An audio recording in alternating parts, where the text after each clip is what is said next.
Thank you guys so much for having me. I'm so excited to be here. I met a few of you guys earlier today, and I always say it's such a blessing to be here. I think you guys are the real fighters in California. I tell people all the time, California is essentially a communist country within the United States of America. If you've been there, if you've been to downtown LA, you have been to a communist country, and it's getting crazier. I mean, I've never seen, especially San Francisco, I've never seen so many articles written about poop. I mean, it's just, is this real life? Every time you scroll and there's an article, we've got a real poop problem. There's poop on the streets. There's a poop patrol in San Francisco, which is quite remarkable that the people that are running these cities think that they have the audacity to tell us that they are well equipped to run the country, right? They get to have a poop control. They tell us that we can't have a border patrol. I don't think that's how it works, right?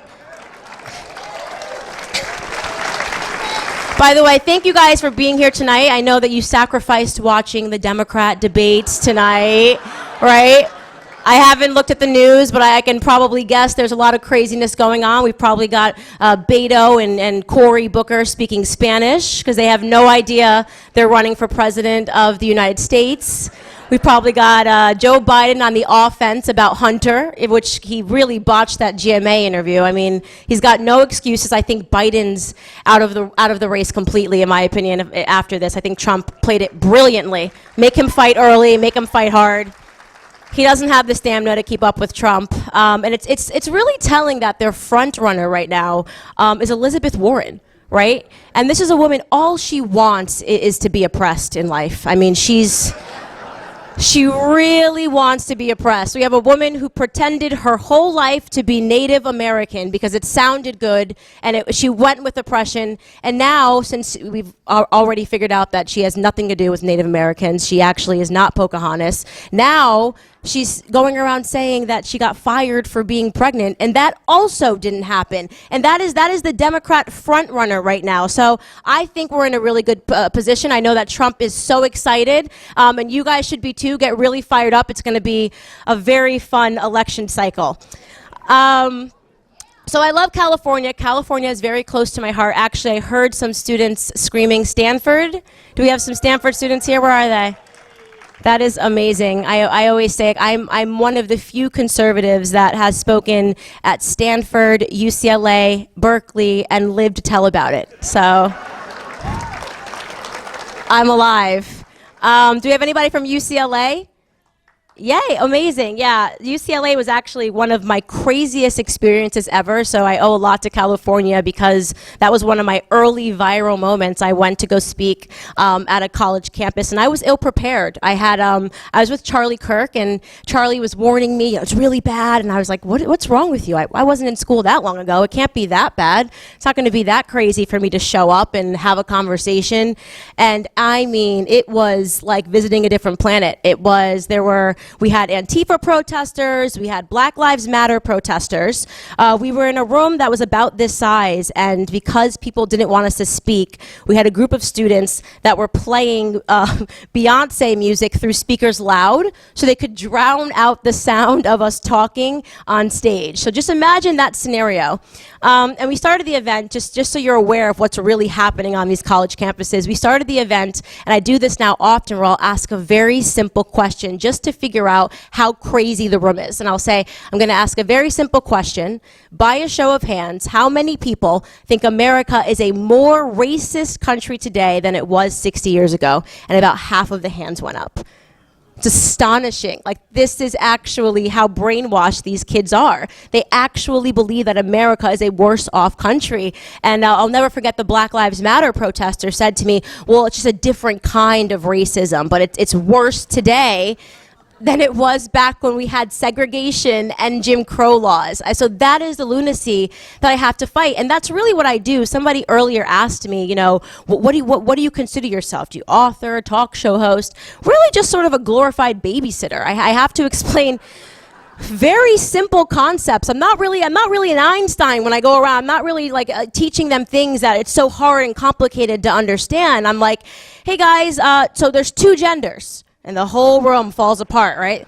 I'm like, Let me explain what I mean here. And that gender is a concept. I can be a boy today and a girl tomorrow. You actually can't. And the whole room falls apart. I mean, and this is really what is going on in their households even. You know, my mom says I can pick my gender. Okay, well, your mom's a little crazy. You can't pick your gender. This is the back and forth and the fight that we're fighting on college campuses every single day.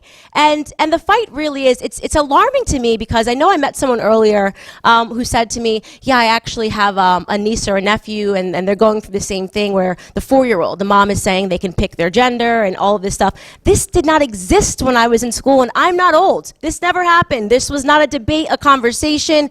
Everybody got along. I never grew up feeling this sense of, oh, I'm so oppressed because of the color of my skin. You know, it was not the way America was. And I grew up in the 90s. I consider that to be the golden decade. It seems to me that people genuinely just got along and everything was okay. And now we're in an entirely different place. You know, you've got kids now running around thinking the world's going to end in 10 years. And they're using kids a lot too. The left is really starting to put kids in front of them. It's a very simple strategy. Well, if I put a kid in front of me, you can't attack the idea. Because then if you attack the idea, you're attacking children. That's the strategy that they're playing. So they put Greta Thunberg, who's, by the way, 16. I thought she was 8. She's 16, so 2 more years until I crush her in a tweet. Not bad. Not too long of a wait. And when you see them play that game, how dare you? And then they say, oh, you can't say anything. She's a young woman and she's scared. And I look around at these adults and I'm like, if you've convinced a bunch of children they're going to die in 10 years and you think you're on the good side, right? Like, I mean, it's really alarming and they really believe this stuff.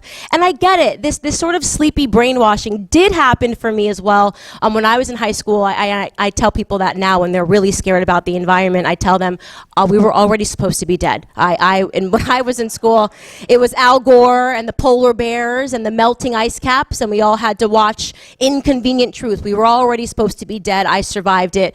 Prior to, it was global cooling that they were afraid of the decade prior. Before that, somebody told me it was acid rain. I think that's actually the worst one. They said the kids were scared to go outside when it was raining. And I said, imagine if you lived in like Seattle. I mean, like, if you're in Arizona as a kid, you were okay, but like these kids were afraid to go outside. So every single 10 years, they update how you're going to die. And I said this on Twitter, and one of the people, you know, one of my trolls that attacks me sort of came out and said, well, it's because, you know, they can't predict exactly when it's going to happen, but something's going to happen. And I'm like, so you're kind of refinancing doomsday? Like, it's just like doomsday refi every 10 years, and the kids are freaking out? But these are the mechanisms of control, and so much of it is happening through the youth, and it's so important for parents to pay attention to this, to really look at the syllabus, to understand what they are telling the students, and it gets harder and harder for parents, like in the way that I grew up. You know, my parents, we didn't have a lot of money, so my mom was working all day. She wasn't paying attention to what we were reading or what we were learning, so it really gives the government the opportunity to brainwash your children, and I don't know many people that come out of high school conservative. I certainly didn't, and if you have a child that did, pat yourselves on the back. You are doing a phenomenal job, seriously. So a lot of what I like to speak to people about in general is just what I think is the most important thing.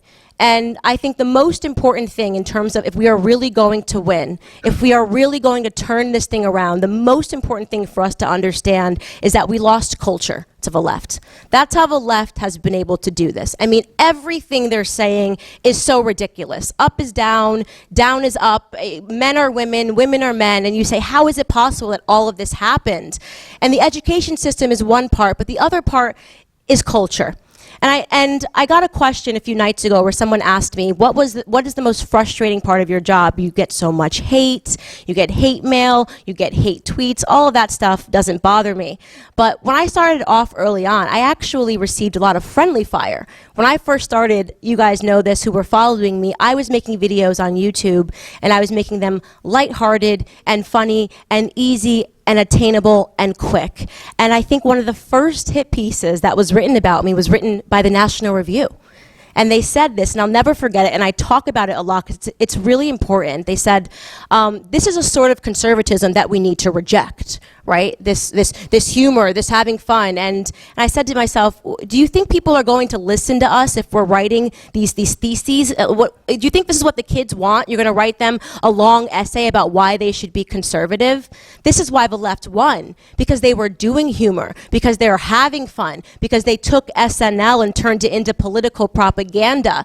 And that's just the way the world is going. This is the generation that has never not had a smartphone now, right? Everything has to be fast. They're on Twitter, they're on Facebook. I go around all the time, I speak at so many Lincoln Reagan dinners, and I get people that say to me, oh, you know, Candace, I love the president. I just wish he would stop tweeting. And I say, guys, that's why he won. He should never stop tweeting.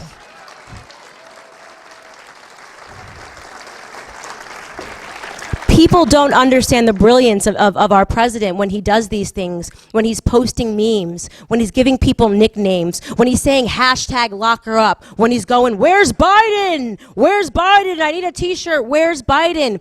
That is culture. That's culture. That's the stuff that he knows is going to stick in the back of people's minds. That's the stuff that helps us win. That's what makes the conservative message more attainable.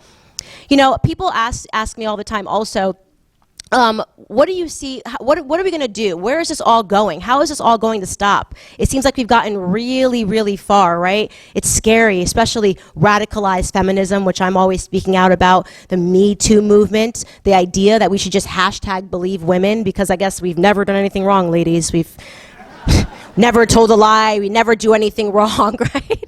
And where is it all going, and how do we stop it? And when I asked myself that question, it seemed to me that the easiest way to stop all of this madness was through the minority community, was through an awakening through the black community. Because I said to myself, the one thing that the left can't stand up to is a bunch of black Americans that are standing up and saying no more. No more victim narrative. We don't buy this anymore. We want opportunities and not handouts. And I said, it's true. I can't imagine a world where you go into any projects or into the hood and try to explain to a black mom that you've been calling her son, you know, by a female name all day, which is what they're literally doing in the education system. They're allowed to, in certain counties, they're allowed to call your child by a different gender all day in school, and they are not required to tell the parent that anymore. That is scary, scary stuff. Yes, if you're shocked by that, I recommend you watch an episode of my show that I did with Abigail Schreier, where she really lays out what's happening in the school systems that people are not aware of, that's become policy and it's been accepted. And I said, this is something that would never be okay if people knew about it, if people were just aware that this was going on. In any household, this wouldn't be okay. But this goes back again to winning culture. We have to fight back, and we have to make really not so much a plea to the minority community. I don't go around begging black Americans to listen to me. I actually have the easiest job in the world. I step on stage and I go around and I simply tell them the truth. That's it. There is no community that has been more lied to, more abused, and used by the Democrat Party than black America.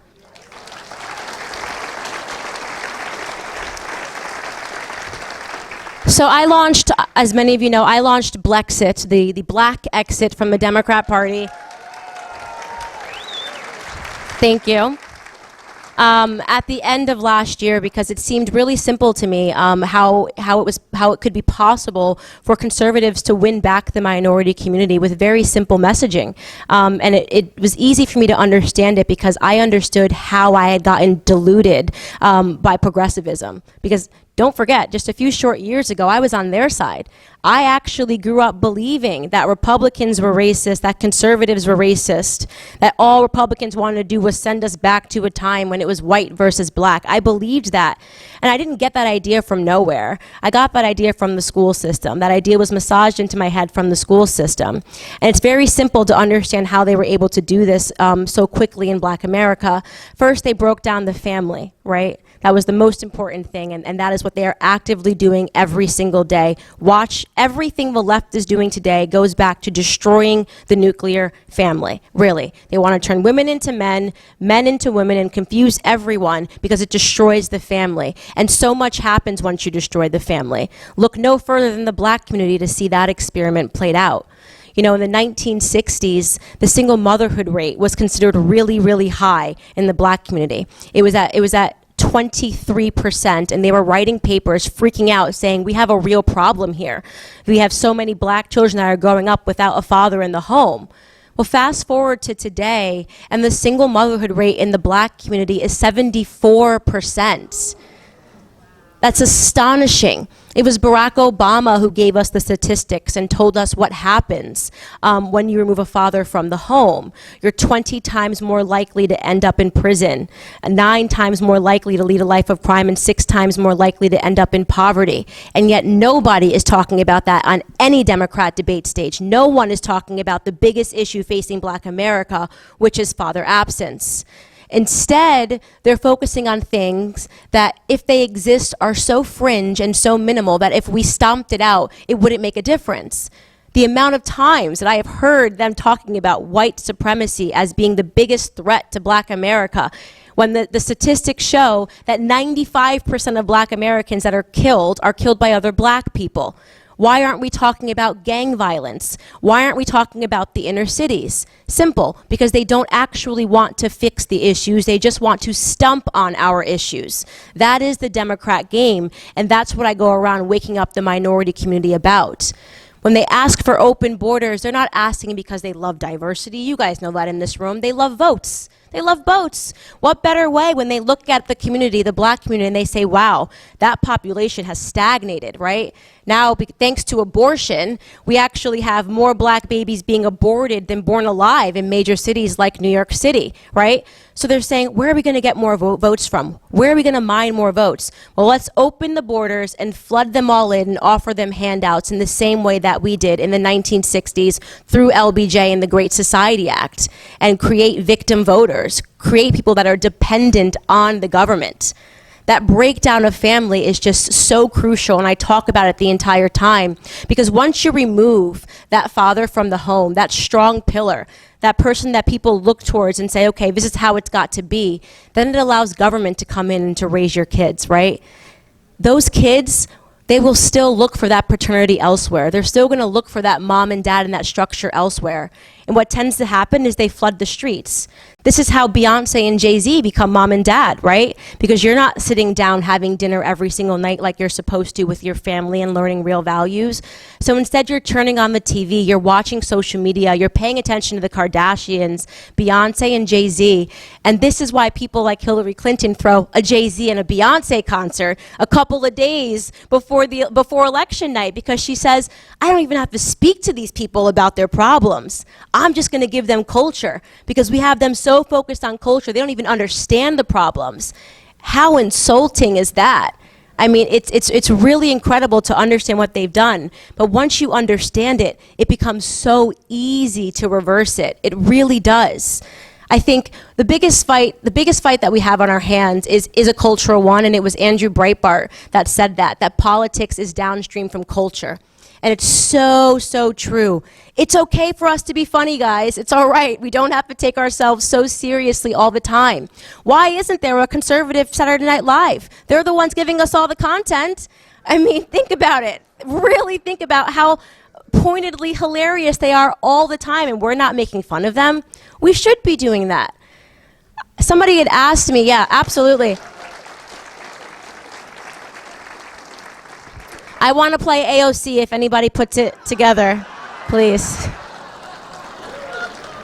She blocks me on Twitter, guys. It's been really sad. I can't see any more of her tweets. I know, thank you. I needed that all, I really did.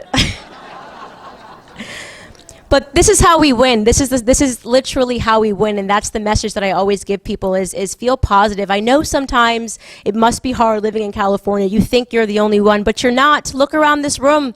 Look how many people are in this room tonight at max capacity. Don't be discouraged. You have to get up and you have to organize. And I tell people, I I was always a conservative, I just didn't know it, right? That was it. And I say this about all minority Americans, especially the black community. We are all conservative, we just don't know it. We're just waiting for somebody to turn the lights on and show us that we need to vote our values. You cannot untether the black community from God, from faith, from family, right? So why don't we go into those communities and give them that message and show them what true conservatism is?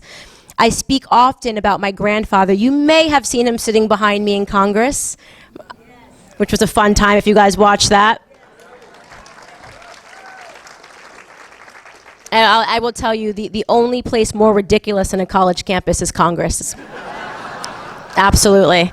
I mean, my last hearing, you really can't make that up. A hearing on white supremacy. They've brought their 3 white people to testify, but they all have a PhD. They have a PhD in white supremacy, so they're all doctors in understanding the problem. And they're shouting me down, saying that I shouldn't be allowed to talk, and I was the only black person that was there to testify. You cannot make that stuff up. And I mean, Jim Jordan was just thinking it was just the most rich thing in the entire world. I mean, he's such a fighter. I was so grateful to him for yielding his time to me.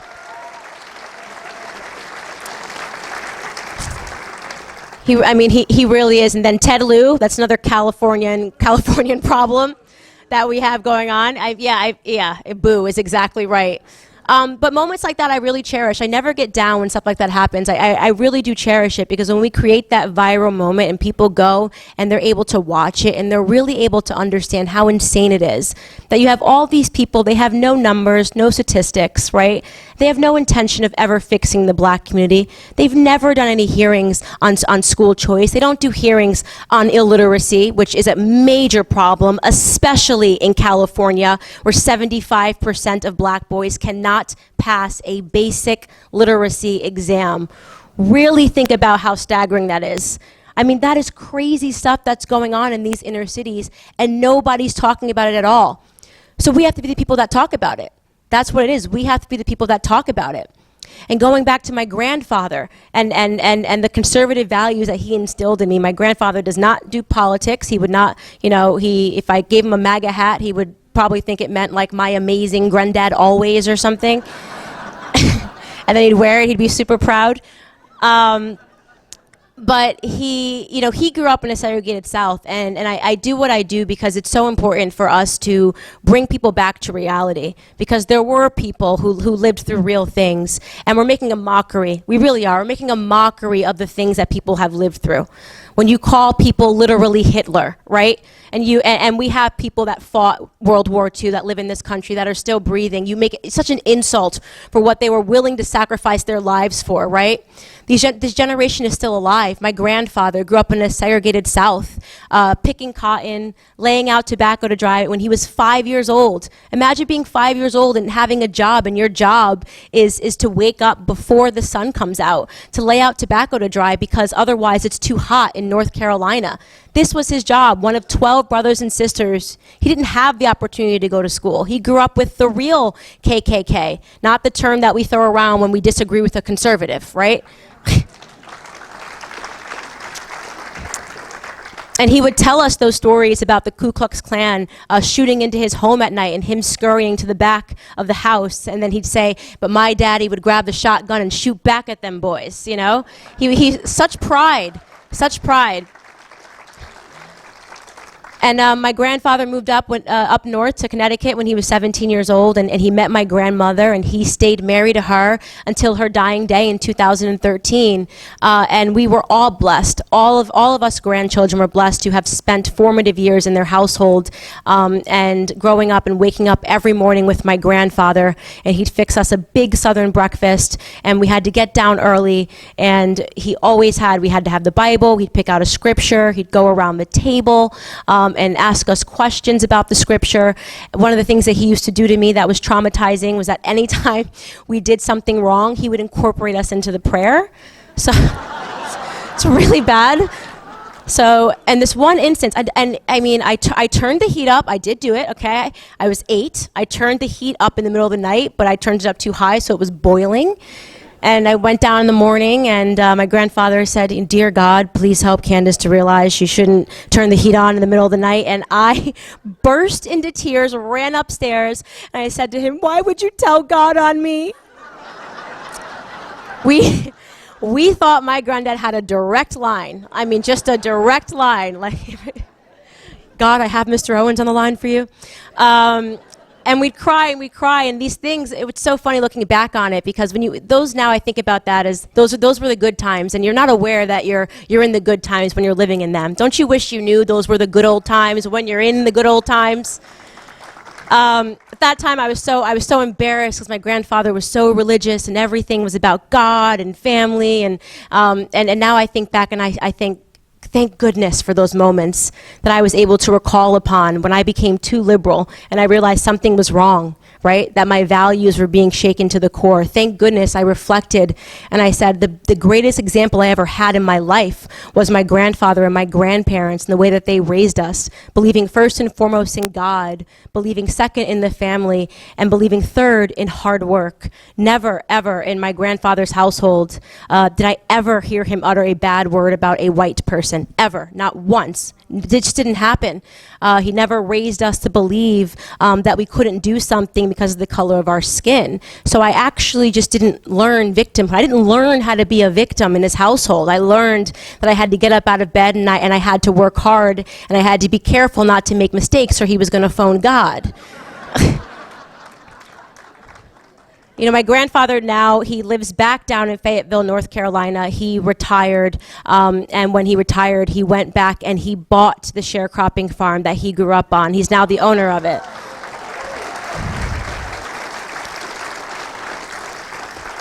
So my job's easy compared to my grandfather's life. My life is so incredibly easy. I am so spoiled. I am so blessed. People ask me, how do I deal with all the hate? I say, I have to deal with mean tweets, guys. Really, I have to deal with Antifa, Ninja Turtle looking guys when I show up. When I show up on a college campus. This isn't scary stuff. What we're struggling with right now is how to operate in times of tremendous peace. People don't know how to just be okay and be peaceful, really. And I think in particular, when I think of my generation and what really went wrong, is that we're struggling with this piece because so many amazing things happened in this country. So many great things happened in this country before us. You know, you have the generation that ended World War II, Vietnam War, World War I, so many great, strong men. And I think that my generation, we haven't really done anything, the millennials, and we're itching for something. So we're like, let's end bathroom signs and make it say, everyone can go here. And I'm like, I don't think this is it, guys. I really don't think this is making us heroic. Maybe we should just be. Maybe we should just accept the fact that we live in the greatest country on the face of the planet and we are blessed to be here.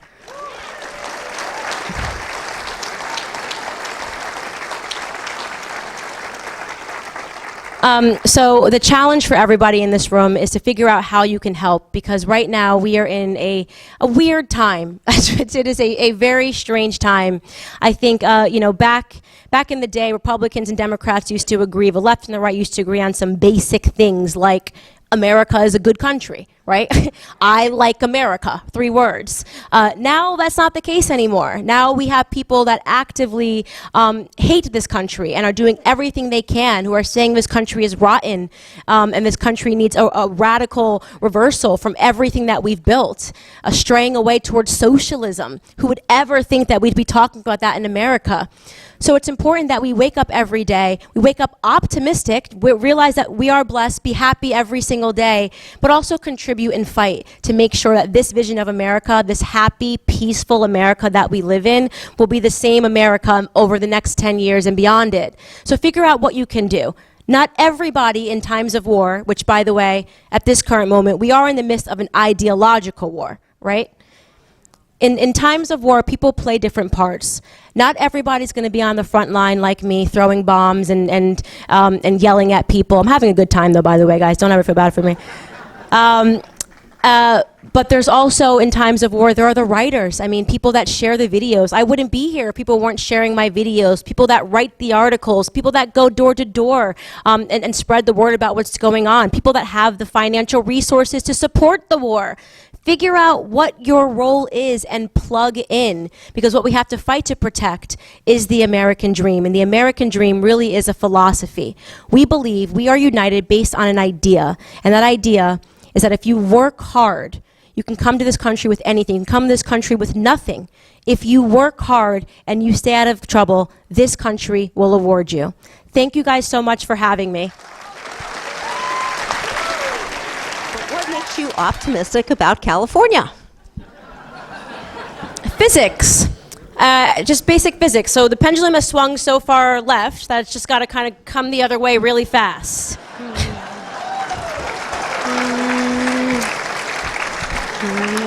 Good to hear.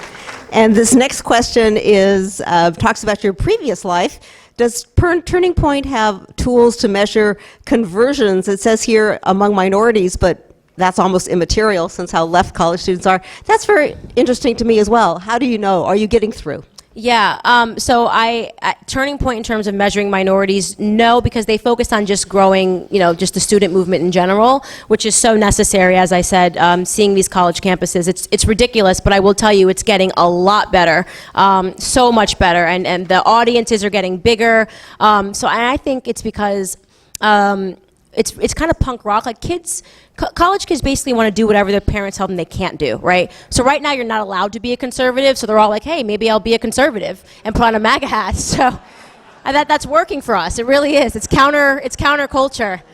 But in terms of the minority movement that I do with BLEXIT, we measure that. Every BLEXIT rally has been sold out. We took this as our test year, BLEXIT as a startup, if you will, and just did, really, small crowds from 500 to 1,500. We started at 500, and now we're at 1,500. They've all been sold out. So next year, we're really kind of taking the training wheels off of this thing, and we're just going to make it as big as possible, especially in the cities that are really ripe for new messaging, and the flip states in 2016. So we're really excited about that.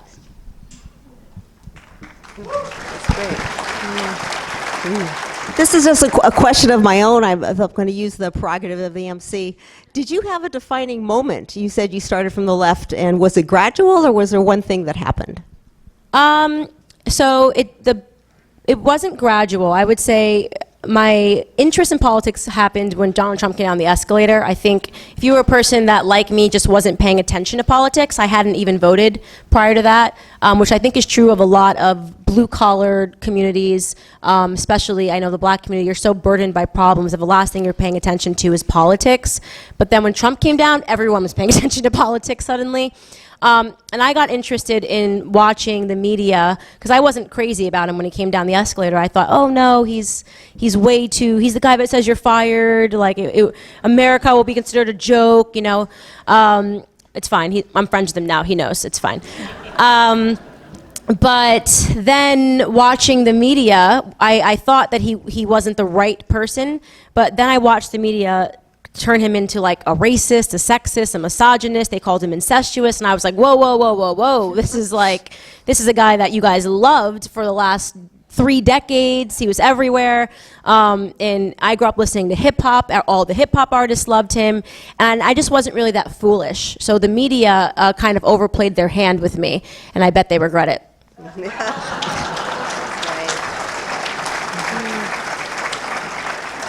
You mentioned, and obviously correctly, that you need to talk to young people about the logics and reasoning, but the questioner is, how do you communicate your point of view to young people who are unfamiliar with logical reasoning? To my mind, well, that's a little funny and a little sad, but because so much is in our society is, how do you feel about it? You have to be happy all the time. So this is one of the really, this is why I always say the minority community is the key. So just me existing as a black conservative, they have to fall out of their emotional arguments, because their emotional arguments are usually name calling. Racists, white supremacists. They've called me a white supremacist once or twice, but it doesn't stick, right? Like, wait a second, and then they're forced to do this thing called thinking, right? Like, why is she saying these things? And so I'm actually able to make a lot of progress in changing minds, because they'll at least listen, just because they've also been told that they have to listen every time a minority speaks, right? So I create an interesting dynamic for them, and I think that the more minorities that we can empower to go across the country and speak and show up to these, I guess, islands of totalitarianism that we call college campuses, the more progress that we'll see very soon.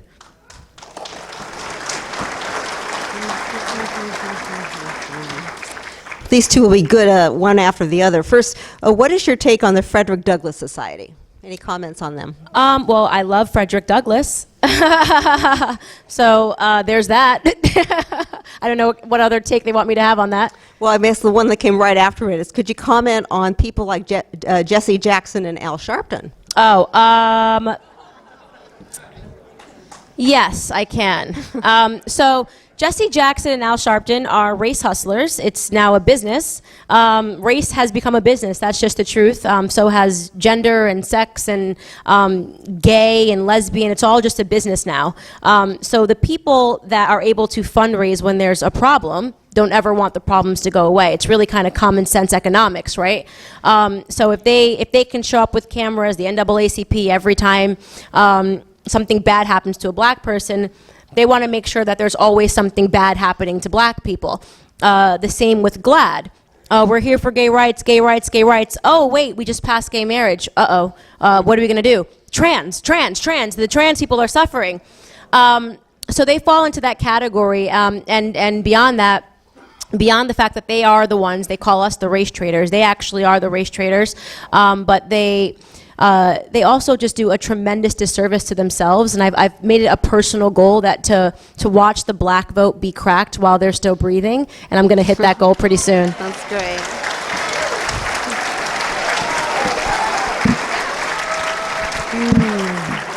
You spoke lovingly and glowingly about your grandfather, and that was wonderful, but in addition to him, who else inspires you? My grandfather, first and foremost. I think intellectually, definitely Dr. Thomas Sowell. I always say that. He is someone that I am doing everything I can in the background to try to meet with him. And,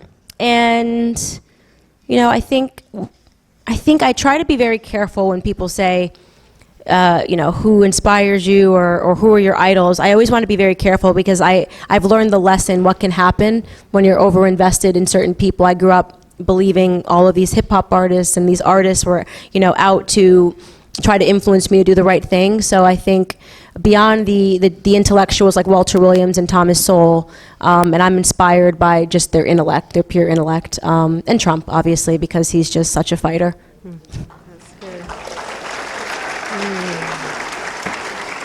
This question is somewhat amusing. Apparently, your grandfather had a direct line to God. Yes. And you're the... That's correct. Someone wants to know if you have a direct line to President Trump. And if you do, they want you to discuss nuclear power. That's not... but whoever wrote that, Well, I got the joke nuclear in. power is clean energy. Yeah? It is.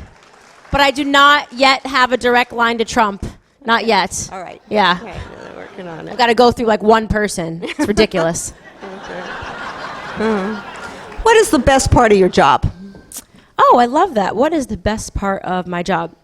So I'm obviously, I love the BLEXIT rallies. The best part of my job is getting the emails and the messages from people saying, I woke up. I mean, they always say the same thing. I woke up, and thank you so much, because now I feel like I got my life back, because that's that thing. We actually, as conservatives, we have the better product, right? So the left is, your life is horrible because you're a woman, because you're black, because of this, you're never going to get ahead, and people are buying that somehow. It's weird. We say, you can do it, you're in the driver's seat of your life, you can do whatever you want, you can get ahead, and I'm here to help you, right? And when they actually accept that better product, it feels like oxygen to their lives. So getting that feedback from those people who have woken up thanks to watching my videos, watching my shows, I think that's the greatest blessing of my life.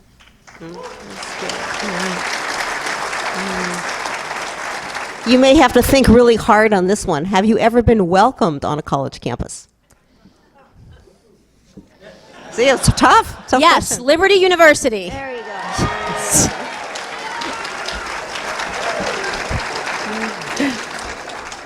So obviously you're making some progress in black communities. I know that's what BLEXIT is all about, and I'm sure there'll be more. But is there one thing that really rang true to a black audience, one conservatism? What's the one thing where you think really resonates?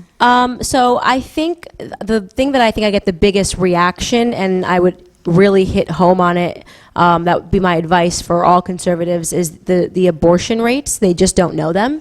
And when they realize that, you know, our population growth in the black community has completely stagnated, and 60% of all new votes are Latino, and then you repurpose that so you really are against the wall, they're sort of astonished by it, and taking them through the history of eugenics and Margaret Sanger, with her own words, I really use her own words, they're really shocked, and it really just takes one thing for them to wake up about, and then everything else becomes clear, right? So it's, and I find that abortion and taking them through this sort of illegal argument is something that they're always very shocked by. Okay.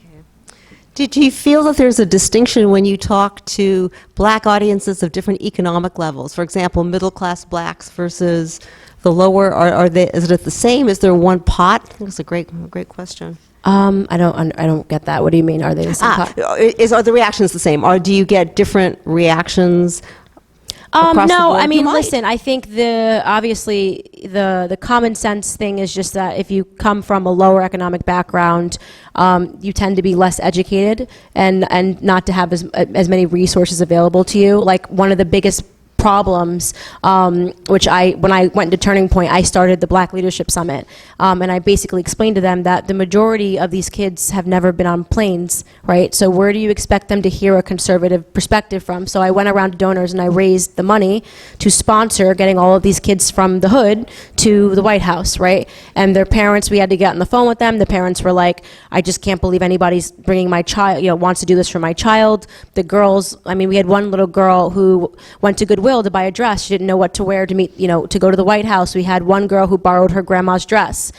So that economic burden becomes an intellectual one because all they see is what's around them. So if their mom's playing CNN all day, they're going to a really crappy public school system, and they've never left wherever they live every single day. They're just not hearing a conservative perspective. So I always say it's not that they're opposed to it, they're just not exposed to it. That's great.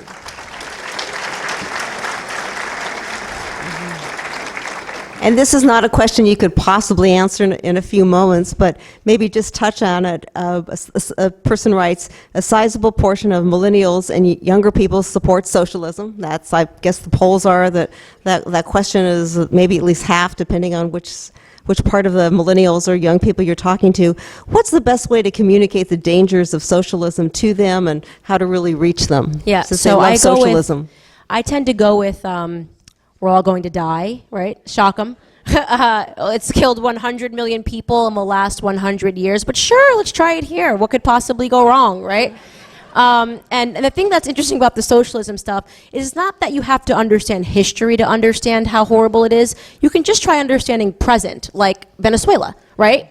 And this is the burden, and I think this is actually a huge issue, speaking of travel, because you get so much smarter every time you travel. Every state that I go to, I'm smarter than I was than when I had never seen that state before, right? And I was lucky that in my 20s I was able to fly all around the world because I worked in private equity, and I had a better understanding of the world. These kids have never left the USA, right? So they're remarkably privileged. They're just a bunch of spoiled brats, as I tend to call them, on college campuses, and they have no concept of what it means to live in a socialist society. And by the way, socialism sounds amazing. Everything's going to be free. That sounds great. Like that. I mean, really, they're coming from a place of heart where it's like that sounds really great. Like Willy Wonka and the Chocolate Factory. Like I would be great if everything was made out of chocolate and we could bite things and there were cute little Oompa Loompas everywhere. it's just not realistic. And that's what you have to tell them. It sounds great. The application of it is not realistic, and it goes against the human spirit, right? Capitalism is natural because it's defined by the human spirit. Some people are go-getters, some people are not go-getters. The idea that you're going to convince a bunch of wealthy people who have the means to leave to stay here while you take 75% of their income, who's going to work if everybody else is going to pay for it? So it's a common sense argument, and then kind of telling them, but you can also really just research this. Like, just name one country where this has worked in, and they can't do it. They try with the Nordic countries, and they're not socialist countries. So.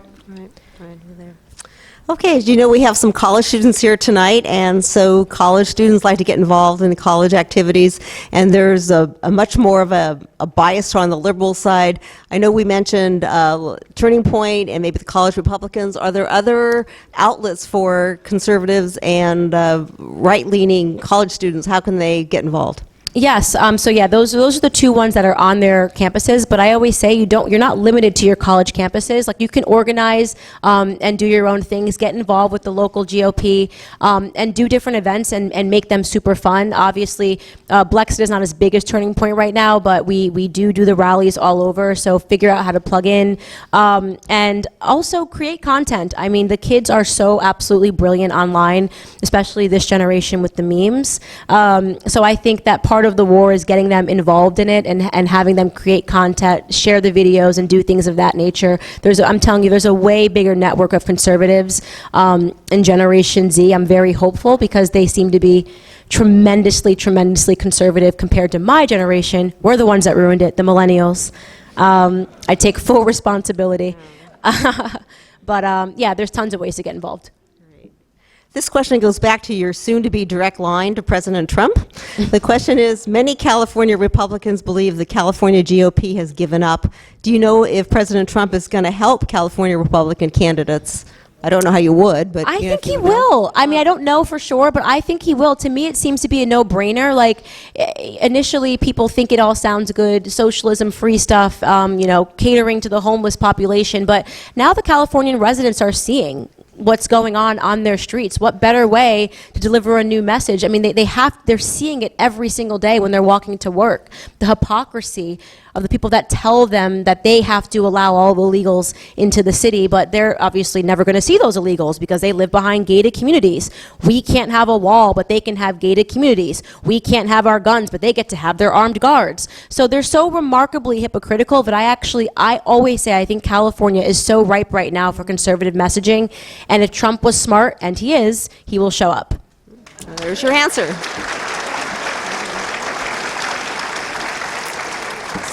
This one's very simple, and it was not a plant. This says, I love you so much. How can I help you work with your team? Oh, I love that. Very sweet. You can go to CandaceOwens.com, email info@CandaceOwens.com. We check all of those emails, and there's always ways that you can help. So thank you so much for that question. Yes, that's good.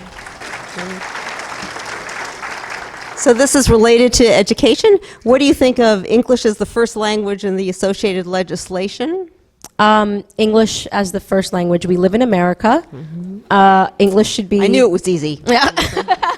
I know. I mean, that really is getting quite ridiculous that it's now becoming controversial to want to speak English in your own country.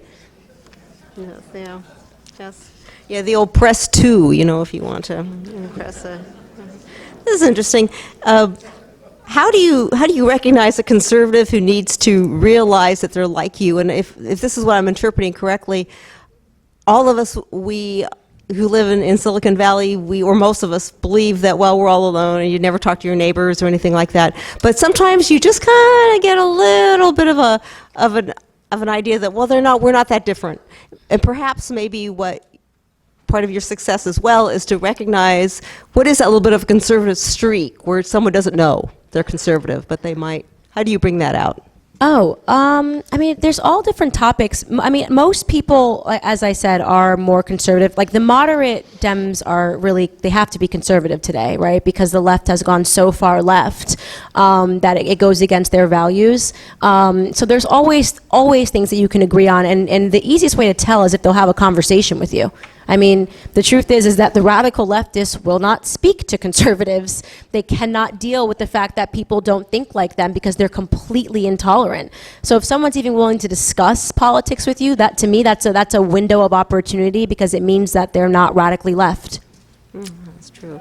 Well, I seem to yes, please. Gee, one more of these. People must think you have that direct line. Get President Trump and ask him to have a rally at Moffett Field. That's a big, huge hangar. So, you've heard it here too. Okay, well, we're going to have to wrap it up, and I'm sorry Candace cannot linger, where she's going to be skirted away, but there's just one more. There was 3 or 4 cards with both question marks and exclamation points. Candace Owens 2024. So, Thank you guys. That's so sweet. Thank you guys so much. thank you for coming.